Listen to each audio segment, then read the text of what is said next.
ਅੱਜ ਦਾ ਜਿਹੜਾ ਧਰਨਾ ਹੈ ਜੀ, ਇਹ ਪਿਛਲੇ ਹਫਤੇ ਸਾਡਾ ਇੱਕ ਸਾਥੀ ਓਮ ਪ੍ਰਕਾਸ਼ ਵਾਰਡ ਅਟੈਂਡੈਂਟ ਹੈ ਜੀ, ਉਹ ਮੈਡੀਕਲ ਵਾਰਡ ਦੇ ਵਿੱਚ ਕੰਮ ਕਰਦਾ ਜੀ। ਉੱਥੇ ਇੱਕ ਮਰੀਜ਼ ਦਾਖਲ ਸੀਗਾ ਤੇ ਉਹ ਮਰੀਜ਼ ਦੇ ਵਾਰਸਾਂ ਨੇ ਉਹ ਤੋਂ ਫਾਈਲ ਖੋਹਣ ਦੀ ਕੋਸ਼ਿਸ਼ ਕੀਤੀ। ਫਾਈਲ ਦੇਣਾ ਉਹਨੇ ਕਿਹਾ ਵੀ ਮੇਰਾ ਅਧਿਕਾਰ ਨਹੀਂ ਹੈਗਾ, ਕਿਉਂਕਿ ਇਹ ਮੈਡੀਕਲ ਸਟਾਫ ਦਾ ਜਾਂ ਮੈਡੀਕਲ ਅਫਸਰ ਦਾ ਅਧਿਕਾਰ ਹੈ ਵੀ ਉਹ ਫਾਈਲ ਦੇ ਸਕਦਾ ਜਾਂ ਨਹੀਂ ਦੇ ਸਕਦਾ। ਪਰ ਉਹਨਾਂ ਨੇ ਉਸ ਸਾਡੇ ਸਾਥੀ ਤੋਂ ਓਮ ਪ੍ਰਕਾਸ਼ ਜਿਹੜਾ ਵਾਰਡ ਅਟੈਂਡੈਂਟ ਦੇ ਤੌਰ 'ਤੇ ਉੱਥੇ ਨਿਯੁਕਤ ਹੈ, ਉਹ ਤੋਂ ਫਾਈਲ ਲੈ ਕੇ ਭੱਜਣ ਦੀ ਕੋਸ਼ਿਸ਼ ਕੀਤੀ। ਜਦੋਂ ਓਮ ਪ੍ਰਕਾਸ਼ ਨੇ ਫਾਈਲ ਦੁਬਾਰਾ ਉਹਨਾਂ ਤੋਂ ਲੈਣ ਦੀ ਕੋਸ਼ਿਸ਼ ਕੀਤੀ ਤਾਂ ਉਹਨਾਂ ਨੇ ਉਹ ਸਮੇਤ ਜਿਹੜਾ ਉੱਥੇ ਮਰੀਜ਼ ਦਾਖਲ ਸੀ ਉਹਨਾਂ ਦਾ ਜਿਹਦਾ ਇਲਾਜ ਚੱਲ ਰਿਹਾ ਸੀਗਾ ਸਮੇਤ ਉਸ ਨੇ ਉਸ ਬੰਦੇ ਨਾਲ ਸਾਡੇ ਨਾਲ ਕੁੱਟਮਾਰ ਕੀਤੀ ਤੇ ਉਹਦੇ ਨਾਲ ਗਾਲੀ ਗਲੋਚ ਵੀ ਕੀਤਾ ਜੀ। ਪਿਛਲੇ ਦਿਨ ਵੀ ਧਰਨਾ ਲਾਇਆ ਸੀ, ਪੁਲਿਸ ਨੇ ਆਸ਼ਵਾਸਨ ਦਿੱਤਾ ਸੀ ਵੀ ਪਰਸੋਂ ਦੀ ਗੱਲ ਹੈ ਜੀ। ਪਰਸੋਂ ਸਾਡੇ ਸਾਥੀ ਐਸਐਮਓ ਸਾਹਿਬ ਨੂੰ ਤੇ ਸਿਵਲ ਸਰਜਨ ਸਾਹਿਬ ਨੂੰ ਮਿਲੇ ਸੀ। ਉਸ ਤੋਂ ਪਹਿਲਾਂ ਵੀ ਅਸੀਂ ਵੀਰਵਾਰ ਨੂੰ ਵੀ ਮਿਲੇ ਸੀਗੇ ਜੀ, ਪਰ ਸਾਡੇ ਅਫਸਰਾਂ ਨੇ ਉਦੋਂ ਵਿਸ਼ਵਾਸ ਦਿਵਾਇਆ ਸੀ ਵੀ ਐਸਐਸਪੀ ਸਾਹਿਬ ਨੂੰ ਲਿਖ ਦਿੱਤੀ ਗਈ ਹੈ ਵੀ ਉੱਥੇ ਤੁਰੰਤ ਕਾਰਵਾਈ ਹੋ ਜੂਗੀ। ਉਹਦਾ ਕਾਰਨ ਇਹ ਸੀਗਾ ਜੀ ਕਿਉਂਕਿ ਪੁਲਿਸ ਨੇ ਜਿਹੜੇ ਦਿਨ ਝਗੜਾ ਹੋਇਆ ਉਸੇ ਦਿਨ 25 ਤਰੀਕ ਨੂੰ FIR ਲੌਜ ਕਰਤੀ ਸੀ, ਪਰ ਅਸੀਂ ਇਸ ਗੱਲ ਲਈ ਜ਼ੋਰ ਪਾ ਰਹੇ ਸੀ ਵੀ ਜਦੋਂ FIR ਲੌਜ ਹੋ ਗਈ ਹੈ ਤਾਂ ਉਹਦੀ ਗ੍ਰਿਫਤਾਰੀ ਕੀਤੀ ਜਾਵੇ, ਕਿਉਂਕਿ ਉਹ ਇਨਸਾਨ ਉਹ ਇੱਥੇ ਦਾਖਲ ਸੀਗਾ ਤੇ ਉਹਦੇ ਜਿਹੜੇ ਨਾਲ ਦੇ ਸਾਥੀ ਸੀ ਘੁੰਮ ਰਹੇ ਸੀ, ਸਾਡੇ ਸਾਥੀਆਂ ਨੂੰ ਧਮਕੀਆਂ ਦੇ ਰਹੇ ਸੀ। ਅਸੀਂ ਪੁਲਿਸ ਨੂੰ ਬਾਰ-ਬਾਰ ਇਹ ਕਿਹਾ ਸੀਗਾ ਵੀ ਜਿਹੜੇ ਸਾਥੀ ਆ ਉਹਨਾਂ ਦਾ ਨੁਕਸਾਨ ਨਾ ਹੋ ਜਾਏ ਕੋਈ, ਤੇ ਇਸ ਲਈ ਉਹਦੀ ਗ੍ਰਿਫਤਾਰੀ ਪਾਈ ਜਾਵੇ। ਤੇ ਪੁਲਿਸ ਤੇ ਪਤਾ ਨਹੀਂ ਕਿਹੜੇ ਪ੍ਰੈਸ਼ਰ ਸੀਗਾ ਜਾਂ ਕੀ ਇਹਨਾਂ ਦੀ ਮਿਲੀ ਭੁਗਤ ਸੀਗੀ, ਬਜਾਏ ਉਹ ਸਾਥੀ ਨੂੰ ਗ੍ਰਿਫਤਾਰ ਕਰਨ ਦੇ ਜਿਹੜੇ ਉਹਨਾਂ ਦੇ ਬੂਟਾ ਸਿੰਘ ਉਹਦਾ ਨਾਂ ਸੀਗਾ ਜੀ, ਤੇ ਉਹ ਸਗੋਂ ਉਹਨੂੰ ਨੋਟਿਸ ਦਿੱਤਾ ਗਿਆ ਕਿਉਂਕਿ ਪੁਲਿਸ ਦਾ ਇਹ ਕਹਿਣਾ ਸੀਗਾ ਵੀ ਕਿਸੇ ਨੂੰ ਜਿਹਨੂੰ 7 ਸਾਲ ਤੋਂ ਘੱਟ ਸਜ਼ਾ ਹੁੰਦੀ ਹੈ ਉਹਨੂੰ ਨੋਟਿਸ ਦੇਣਾ ਬਣਦਾ ਹੈ। ਪਰ ਪੁਲਿਸ ਨੇ 25 ਤਰੀਕ ਦੀ FIR ਹੋਈ ਹੈ ਤਾਂ ਸੇਮ ਡੇ ਇਹਨਾਂ ਨੂੰ ਨੋਟਿਸ ਦੇਣਾ ਬਣਦਾ ਸੀਗਾ, ਪਰ ਕੀ ਹੋਇਆ ਇਹਨਾਂ ਨੇ 29 ਤਰੀਕ ਨੂੰ ਕੀਤਾ। ਕਿਤੇ ਨਾ ਕਿਤੇ ਕਾਲਾ ਮਾਲਾ ਹੈਗਾ ਇਹ। ਅਸੀਂ ਜ਼ਰੂਰ ਮਤਲਬ ਇਸ ਗੱਲ ਦਾ ਪੁਲਿਸ ਪ੍ਰਸ਼ਾਸਨ ਦੀ ਜਿਹੜੀ ਨਲਾਇਕੀ ਹੈ ਉਹਦੀ ਅਸੀਂ ਉੱਚ ਅਧਿਕਾਰੀਆਂ ਤੋਂ ਵੀ ਇਸ ਗੱਲ ਦੀ ਜਾਂਚ ਕਰਾਵਾਂਗੇ ਇਹ ਕਿਉਂ ਕਿਹਦੀ ਮਿਲੀ ਭੁਗਤ ਨਾਲ ਹੋਇਆ। ਤੇ ਹੁਣ ਸਾਡਾ ਇਹ ਪ੍ਰੋਗਰਾਮ ਸੀ ਜੀ, ਪਹਿਲਾਂ ਸਾਡਾ ਇੱਕ ਸੰਕੇਤਕ ਧਰਨਾ ਸੀ, ਅਸੀਂ ਧਰਨੇ 'ਤੇ ਬੈਠੇ ਸੀਗੇ। ਧਰਨੇ ਵਿੱਚ ਸਾਡੇ ਇੱਥੇ ਸਮੁੱਚੇ ਹਸਪਤਾਲ ਦੀਆਂ ਜਥੇਬੰਦੀਆਂ, ਕੁਝ ਬਾਹਰੋਂ ਸਾਡੀਆਂ ਜਿਹੜੀਆਂ ਭਰਾਤਰੀ ਜਥੇਬੰਦੀਆਂ ਉਹ ਸ਼ਾਮਲ ਹੋਈਆਂ ਸੀਗੀਆਂ। ਹੁਣ ਧਰਨੇ ਉਪਰੰਤ ਸਾਡੇ ਵਿਚਕਾਰ ਇੱਥੇ ਪੁਲਿਸ ਵਾਲੇ ਸਾਥੀ SHO ਸਾਹਿਬ ਤੇ DSP ਸਾਹਿਬ ਵੀ ਸਾਡੇ ਵਿਚਕਾਰ ਆਏ ਸੀਗੇ।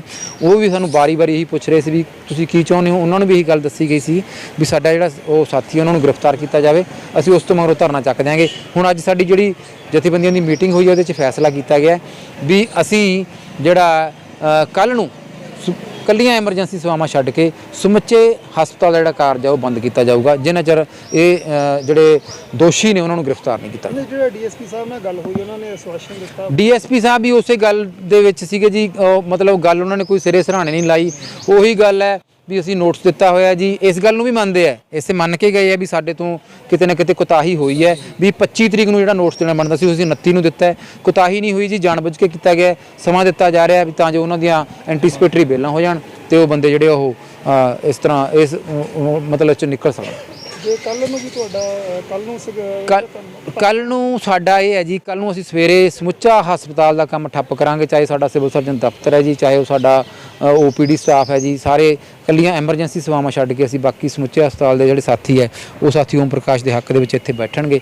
ਤੇ ਅਸੀਂ ਜਿੰਨਾ ਚਿਰ ਗ੍ਰਿਫਤਾਰੀ ਨਹੀਂ ਹੁੰਦੀ ਉਹਨਾਂ ਚਿਰ ਗਾਂਹ ਫਿਰ ਕੱਲ੍ਹ ਤੋਂ ਬਾਅਦ ਅਸੀਂ ਹੋ ਸਕਦਾ ਪਰਸੋਂ ਅਸੀਂ ਭਰਾਤਰੀ ਜਥੇਬੰਦੀਆਂ ਨੂੰ ਨਾਲ ਲੈ ਕੇ ਇੱਡੂ ਵੱਡਾ ਪ੍ਰੋਗਰਾਮ ਲਿਖੀਏ ਜਿਹਦੇ ਵਿੱਚ ਹੋ ਸਕਦਾ ਅਸੀਂ ਕੋਈ ਸੜਕ ਵਗੈਰਾ ਵੀ ਜਾਮ ਕਰੀਏ।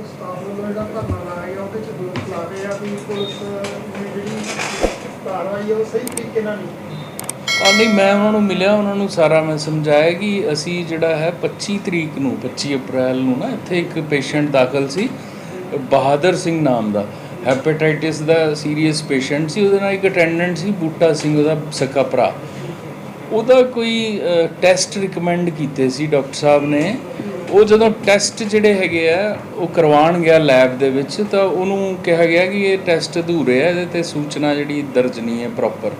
ਉਹ ਫਿਰ ਕਹਿੰਦਾ ਜਿਹੜਾ ਕਈ ਉਹ ਡਾਕਟਰ ਸਾਹਿਬ ਕੋਲ ਵੀ ਗਿਆ ਉਹ ਜਿਹੜਾ ਉਹਦਾ ਅਟੈਂਡੈਂਟ ਹੈ, ਲੇਕਿਨ ਉਹ ਸੈਂਪਲ ਪੂਰੇ ਨਹੀਂ ਹੋਏ ਪਾਏ ਅਤੇ ਉਹਦੇ ਲਈ ਉਹ ਫਾਈਲ ਦੀ ਲੋੜ ਸੀ। ਉਹ ਫਾਈਲ ਮੰਗਣ ਲਈ ਫਿਰ ਉਹ ਕਲਾਸ 4 ਡਿਊਟੀ 'ਤੇ ਸੀ ਇੱਕ ਓਮ ਪ੍ਰਕਾਸ਼, ਉਹਦੇ ਕੋਲ ਗਿਆ ਅਤੇ ਉਹਨੇ ਕਿਹਾ ਕਿ ਮੈਨੂੰ ਫਾਈਲ ਦੇ ਦੇ ਅਤੇ ਮੈਂ ਆਪਣਾ ਸੈਂਪਲ ਪੂਰੇ ਕਰਾਵਾਂ ਅਤੇ ਇਹਨੂੰ ਦਾਖਲ ਕਰਾਂ। ਪਰ ਉਸ ਦਿਨ ਉਹਨਾਂ ਦੀ ਤਕਰਾਰ ਹੋ ਗਈ 25 ਤਰੀਕ ਨੂੰ, ਔਰ ਥੱਪੜੋ ਥੱਪੜੀ ਵੀ ਹੋਏ। ਉਹ ज़्यादा कोई किसी दे चोट नहीं सी, इसलिए उस दिन केस जरूर रजिस्टर कर लिया सीगा असी इमीडिएट।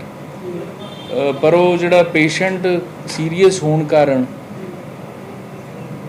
ਉਹਨੂੰ ਨੋਟਿਸ ਦਿੱਤਾ ਸੀ ਅਸੀਂ ਗ੍ਰਿਫਤਾਰ ਵੀ ਇਹ ਮੁਕੱਦਮਾ ਦਰਜ ਹੋਇਆ, ਇਹਦੇ ਬਾਰੇ ਤੁਸੀਂ ਆਪਣਾ ਕੀ ਕਹਿਣਾ। ਕਾਨੂੰਨ ਮੁਤਾਬਕ ਅਸੀਂ ਨੋਟਿਸ ਦਿੱਤਾ ਸੀਗਾ। ਉਹ ਨੋਟਿਸ ਦੀ ਮਿਆਦ 6 ਤਰੀਕ ਤੱਕ ਹੈਗੀ ਹੈ ਤੇ ਇਹਨਾਂ ਨੂੰ ਮੈਂ ਸਾਰਾ ਸਮਝਾਤਾ। ਪੁਲਿਸ ਨੇ ਤੁਰੰਤ ਕਾਰਵਾਈ ਕੀਤੀ ਹੈ। ਅਸੀਂ ਦੋਨਾਂ ਧਿਰਾਂ ਦੀ ਗੱਲ ਸੁਣ ਰਹੇ ਹਾਂ, ਲੇਕਿਨ ਇਹ ਵਜੀਦ ਹੈਗੇ ਕਿ ਉਹਨੂੰ ਤੁਰੰਤ ਗ੍ਰਿਫਤਾਰ ਕੀਤਾ ਜਾਵੇ।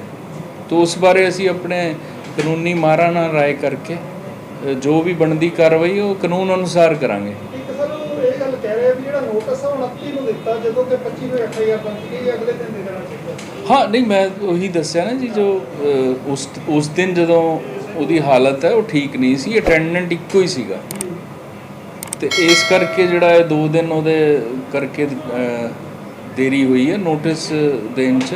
ਲੇਕਿਨ ਉਹਦੇ ਬਾਰੇ ਵੀ ਅਸੀਂ ਇਹ ਸਾਡਾ ਵਿਭਾਗੀ ਮਾਮਲਾ, ਅਸੀਂ ਦੇਖਾਂਗੇ। ਜੇ ਕਿਸੇ ਦੀ ਲਾਪਰਵਾਹੀ ਹੈ ਤਾਂ ਜ਼ਰੂਰ ਕਾਰਵਾਈ ਕਰਾਂਗੇ।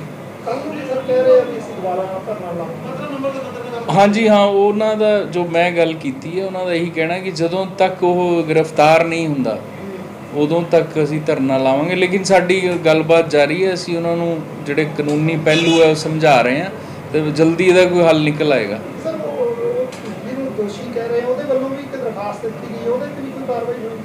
ਜੀ ਜੀ ਬਿਲਕੁਲ, ਤੁਹਾਡੀ ਗੱਲ ਠੀਕ ਹੈ। ਜਿਹੜਾ ਦੂਸਰਾ ਧਿਰ ਹੈ ਉਹਦਾ ਵੀ ਇਹ ਕਹਿਣਾ ਹੈ ਕਿ ਹਸਪਤਾਲ ਦੇ ਵਿੱਚ ਸਾਡਾ ਜਿਹੜਾ ਹੈ ਇੰਨਾ ਸੀਰੀਅਸ ਪੇਸ਼ੈਂਟ ਸੀ ਪਰ ਉਹਨੂੰ ਸਹੀ ਇਲਾਜ ਨਹੀਂ ਮਿਲਿਆ ਤੇ ਉਹਦੇ ਸਾਨੂੰ ਵੀ ਉਹਦੇ ਨਾਲ ਬਦਸਲੂਕੀ ਵੀ ਕੀਤੀ ਗਈ, ਨਾ ਹੀ ਇਲਾਜ ਸਹੀ ਦਿੱਤਾ ਗਿਆ ਔਰ ਉਲਟਾ ਸਾਡੇ ਤੇ ਕਾਰਵਾਈ ਹੋਈ ਹੈ। ਉਹਨਾਂ ਦੀ ਜਿਹੜੀ ਦਰਖਾਸਤ ਹੈ ਉਹ ਵੀ ਇਸੀ ਕੇਸ 'ਚ ਵਿਚਾਰੀ ਜਾ ਰਹੀ ਹੈ ਤੇ ਜੇ ਉਹਦੇ ਤੇ ਵੀ ਕੁਝ ਬਣਦਾ ਹੋਏਗਾ ਤੇ ਉਸ ਤੇ ਵੀ ਕਾਰਵਾਈ ਕੀਤੀ ਜਾਏਗੀ।